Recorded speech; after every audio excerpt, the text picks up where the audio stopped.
अस्सलाम वालेकुम दोस्तों, क्या हाल चाल हैं आप सबके। उम्मीद है आप सब खैरियत से होंगे। आज हमारे पास एक इक्विपमेंट है जो कि आप लोगों के सामने पड़ा हुआ है। आज हम इस पे आपको थोड़ा सा एक्सप्लेन करेंगे कि ये किस पर्पज़ के लिए यूज़ होता है और ये क्यों यूज़ करते हैं। आप सब ने देखा होगा इस इक्विपमेंट को कि एम्बुलेंसेस के अंदर, हॉस्पिटल के अंदर और क्रिटिकल केयर्स के अंदर पड़ा होता है। और हमारा जो ये इक्विपमेंट है इसका नाम है डिफिब्रिलेटर। डिफिब्रिलेटर में हमारे पास जो मॉडल पड़ा हुआ है वो हमारे पास जूल एम सीरीज़ का जो अमेरिकन ब्रांड है उसका हमारे पास बाईफेजिक डिफिब्रिलेटर पड़ा हुआ है, जिसकी मैक्सिमम कैपेसिटी 200 जॉल तक है। और इस डी फैब में ये देखें, जैसे आप देख रहे हैं कि आलमोस्ट 5 इंचज़ और 4.5 इंचज़ की स्क्रीन है। ये जो बटन है हमारे पास, ये इसके सॉफ्ट बटन कहलाते हैं हमारे पास।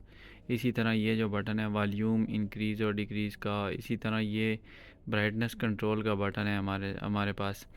और इसमें ना, इस डी फैब में बेसिकली सबसे पहले तो हमें ये जानने की ज़रूरत है डी फैब हम यूज़ क्यों करते हैं।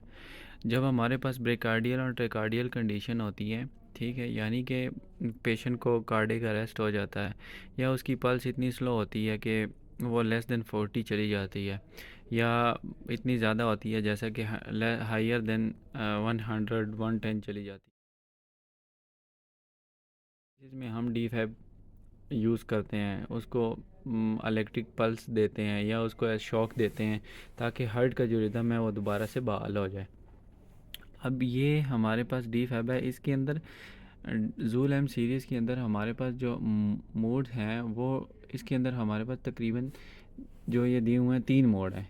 ये मॉनिटर मोड है कि हमारे पास, एक डी फैब है और एक ये पेसर मोड है। तो हम अगर मॉनिटर मोड की बात करें तो ये जस्ट हमारे पास ऑफ कंडीशन में, तो इसको अब जब हम ऑन करते हैं, इस इक्विपमेंट को चार्ज पे लगाया इस, तो ये ऑफ था। ये मॉनिटर मोड मैंने ऑन किया, देखें ये मॉनिटर मोड ऑन हो गया। मॉनिटर मोड में हमारे पास जो है ये जो बटन है ये एलईडी का, ठीक है, लीड का, सॉरी, लीड का जो बटन है, इससे हम ईसीजी की लीड सेलेक्ट कर सकते हैं। लीड 1, लीड 2 और लीड 3। डी फैब के अंदर मोस्टली जो लीड यूज़ हो रही होती हैं वो थ्री लीड्स ईसीजी यूज़ हो रही होती है, ठीक है। तो ये जो इसमें हम ज़्यादातर सेलेक्ट करते हैं वो लीड 2 सेलेक्ट करते हैं, क्योंकि उसकी जो पोजीशन होती है वो नेचुरल होती है, उसका बिहेवियर बहुत नेचुरल होता है। वो राइट आर्म से लेफ़्ट लेग पे कनेक्ट करते हैं, ठीक है, यानी एक राइट आर्म पे और एक लेफ़्ट लेग पे। तो ठीक है, तो ये लीड का हो गया। इसके बाद हमारे पास ये साइज़ है। साइज़ का मतलब है कि जो हमारे पास वेव फॉर्म आएगी ना, यहाँ पे ईसीजी की जो वेव फॉर्म बनेगी, ठीक है, वो उसको हम यहाँ से कंट्रोल कर सकते हैं। उसको हम 0.5, 1 और 1.5 और 2, यानी वो वेव फॉर्म कंट्रोल होगी उससे, उसका वेव फॉर्म का साइज़ होगा। मॉनिटर मोड बेसिकली होता है इसीलिए है कि जस्ट वो इन चीज़ों को मॉनिटर कर रहे होते हैं इसके अंदर हम। और ये अलार्म सस्पेंड, मतलब कि कोई अलार्म आ रहा हो तो इसको हम प्रेस करेंगे तो इससे अलार्म जो है वो पॉज हो जाएगा। देन जो रिकॉर्डर है, ठीक है, ये रिकॉर्डर से क्या होता है कि यहाँ पे हमारे पास ये प्रिंटर है इसका, ठीक है, यहाँ पे ईसीजी पेपर पड़ा हुआ होता है, ठीक है। जब हम रिकॉर्डर प्रेस करते हैं, जो भी वैल्यूज़, जो ईसीजी रिकॉर्डिंग होती है, जो भी होती है, वो यहाँ से हमारे पास प्रिंट दे देता है, ठीक है। इसके बाद हम लोग डिस्कस करते हैं D fab mode. D fab mode जो है, इसके अंदर अब हमारे पास आगे 2 मोड होते हैं, ठीक है। इस पे जब हम क्लिक करते हैं तो इसके अंदर हमारे पास एक AED मोड होता है, ठीक है, और एक सिंक्रोनाइज मोड होता है। डी फैब मोड, अगर हम मैनुअल उसको यूज़ करना चाहेंगे, मैनुअल डी फैब जो होते हैं वो मेडिकल पर्सन उसको यूज़ करते हैं, ठीक है। तो यानी कि जो मेडिकल पर्सन होता है उसका उस पे फुल कंट्रोल होता है कि कितने जॉल की एनर्जी देनी है, ठीक है। यहाँ से जॉल सेलेक्ट करेगा, वो जॉल्स एनर्जी जॉल में सेलेक्ट करेगा, 200 तक वो सेलेक्ट कर सकता है, ठीक है। देन वो चार्ज करेगा उसको, और जो पैड्स हैं, ठीक है, सॉरी पैडल जो हैं ये स्टर्नम और एपेक्स, इन दोनों से वो शॉक डिलीवर कर देगा। जो पैडल्स हैं ना, ये जो पैडल्स हैं ये इससे सिर्फ हम मैनुअल मोड में शॉक डिलीवर कर पाएंगे। ठीक है। अब हमने आपको बताया था डी फैब के अंदर एक AED मोड भी होता है। AED मोड जो होता है वो ऑटोमेटिक मोड होता है। उसके अंदर जो वैल्यूज़ होती हैं वो ख़ुद ही सेलेक्ट हुई हुई होती हैं।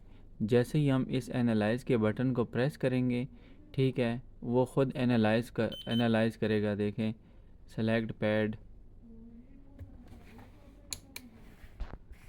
जैसे ही हम इसको एनालाइज का प्रेस करेंगे, देखें वो कह रहा है सेलेक्ट पैड। अब यहाँ पे मेरे पास पैड है नहीं, ठीक है। यहाँ देखें, यहाँ पे मैं पैड उसके कनेक्ट करूँगा और पेशेंट पे प्लेस करूँगा, ठीक है। तो ये ऑटोमेटिकली इसकी एनर्जी सेट हुई हुई होगी, ख़ुद ही सेट हुई हुई है इक्विपमेंट के अंदर, ठीक है। तो वो पैड के थ्रू जो पेशेंट है उसको शॉक डिलीवर करता है। और ऑटोमेटिक मोड, अब लोग कहेंगे कि मैनुअल मोड, और अगर जब ऑटोमेटिक मोड था तो मैनुअल की क्या ज़रूरत थी, या मैनुअल था तो ऑटोमेटिक की क्या ज़रूरत थी।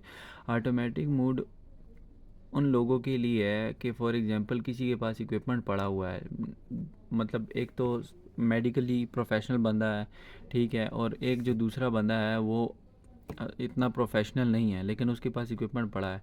तो जस्ट उसने डी फैब मोड ऑन करना है, एनालाइज करना है, पैड लगाने हैं पेशेंट पे, ठीक है। 2 पोजीशंस हैं, ठीक है, इंटीरियर पोस्टीरियर पोजीशन, ठीक है। यानी कि इंटीरियर पोस्टीरियर पोजीशन ये होगी आपकी कि एक आपकी कैल्विकल के नीचे हो जाएगा और एक उसी के बैक साइड पे, ठीक है। कैल्विकल आपकी ये जो ब्यूमन इसको कहते हैं उसके नीचे एक लग जाएगा, ठीक है, लेफ़्ट साइड पे, और एक उसी की बैक साइड पे। और दूसरी पोजीशन जो होती है वो होती है हमारे पास इंटीरियर बायलैटरल पोजीशन होती है, इंटीरियर लैटरल सॉरी पोजीशन होती है, ठीक है।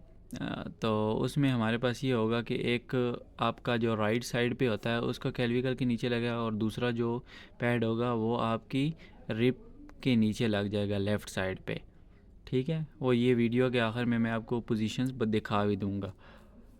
ये हमारे पास पेसर मोड है। पेसर मोड में हम लोग 2 चीज़ें चेक करते हैं। जब पेशेंट का जो पल्स होती है वो बहुत स्लो चल रही होती है तो हम पेसर मोड में उसको पैड्स के थ्रू बहुत कम मिली एम्पेयर में करंट देते हैं, पल्सेस देते हैं, इलेक्ट्रिक पल्सेस, और उससे पेशेंट का जो हार्ट रिदम है उसको बहाल करने की कोशिश करते हैं।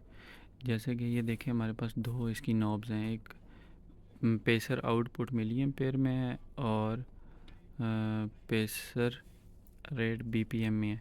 तो BPM जो है वो हम PPM जो है हम वो 60 to 70 सेलेक्ट करते हैं, और जो मिली एम्पेयर है वो हमारे पास नॉर्मल 35 to 40 होता है, कोई भी रख सकते हैं।